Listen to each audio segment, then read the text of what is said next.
Bill Simmons says Caitlin Clark is bigger than any under-30 NBA star.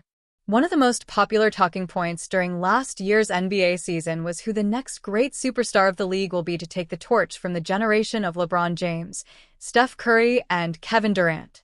But maybe it isn't even an NBA superstar to do so. Maybe it's Caitlin Clark. Those three superstars are still playing at a very high level and just won the United States another gold medal in thrilling fashion at the 2024 Paris Olympics. But so far, the NBA hasn't really seen anyone rise up and take hold of that mantle. Is it Jason Tatum or Jaylen Brown? Anthony Edwards, Shai Gilgeous-Alexander, Victor Wembanyama. All of them are incredible players, but none as of yet has been able to break out from the pack. Enter Caitlin Clark. Over at The Ringer, Bill Simmons and Chuck Klosterman agreed that Clark is a bigger star than any under-30 player currently in the NBA in an absolute no-doubt argument. And while it might sound like a bold statement, after all, Giannis Antetokounmpo is 29, Clark moves the needle like no other athlete since Tiger Woods for their sport. Mike Breen even compared her impact to Michael Jordan. So maybe it's not too far-fetched. Her stardom in a way has changed many conversations about sports, I feel like, especially women's sports, Klosterman said. I literally did not care about women's college basketball 10 years ago in any way, shape, or form. So I think some things have moved towards just the quality of play is more fun to watch.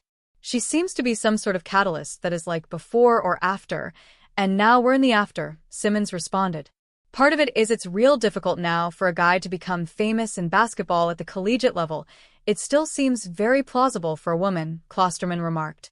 You have this history of these women's players in college for 3 years, kind of have a sense of their game.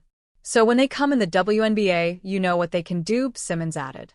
While Clark is the unquestioned top draw in the WNBA, who that person going to be for the NBA remains to be seen. With ratings down in the early parts of the season and criticism about the league's style of play getting louder, things may seem bleak. One of the issues might just be that LeBron James is still playing at such an absurd caliber in his 22nd season that he still commands a ton of oxygen and attention in a media environment that is geared more towards established, not compare. That to Caitlin Clark's celebrity status, and it goes without saying that way more casual fans or folks in the general population know who she is compared to Anthony Edwards. But the NBA always has a way of working itself out when it comes to its next big superstar.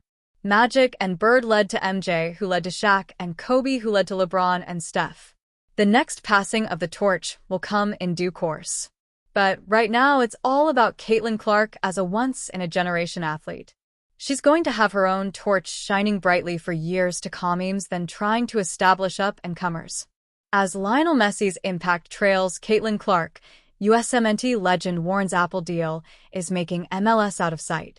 $2.5 billion, the amount Apple will pay MLS over the next 10 years. However, the viewership for America's renowned soccer league stands at just 2 million. This hardly justifies the investment by the Silicon Valley tech giant, especially considering the league features a global superstar like Lionel Messi, who is apparently struggling to match Caitlin Clark's impact in the WNBA. It's no surprise that Alexi Lalas felt compelled to issue a stark reminder to both parties involved. Don Garber, the commissioner of Major League Soccer, termed this broadcasting partnership as one of the greatest deals in sports history. But it certainly doesn't justify Lalas for several reasons. Apple is without a doubt a powerful partner, he said on the latest episode of his co-hosted podcast show State of the Union alongside David Moose. But that streaming paywall does risk MLS being out of sight, out of mind in the most important part of the season. The USMNT icon is keen to witness whether MLS is doing the right thing by playing the waiting game and giving a long-term commitment to Apple, albeit the fact they pay production costs when it comes to TV. But the reality is there are a lot of people out there that may have seen and watched MLS in the past that didn't migrate over to Apple. Lalas noted that even though the current trend in the broadcast industry is shifting towards subscription-based models, he wants MLS to understand the value of having their product accessible to the widest audience possible, which is through traditional media and its platforms. He also reminded MLS that they aren't as popular as the NFL, which, if hypothetically, it decided to partner with Apple, would see everyone migrate there due to the NFL's powerful, compelling, and majority viewership, making the MLS way off the mark. Not being able to capitalize on Lionel Messi to gain more viewership is on MLS shoulders, not Apple's. Alexi Lalas further noted that if MLS does aspire to be the best league in the world, destination, or a league of choice, then they may be required to increase their efforts to become popular and make it easier for people to find them. To put into perspective, the WNBA earns $200 million annually from its media deal, shared among 12 teams, giving each about $16.6 million per year. In contrast, MLS's $250 million annual deal is split among 30 clubs, resulting in roughly $5 to $6 million per team annually.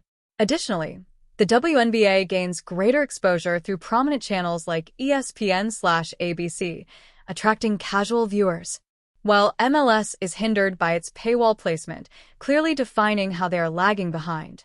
Notably, the MLS previous broadcast deal saw them pocket around $90 million a year.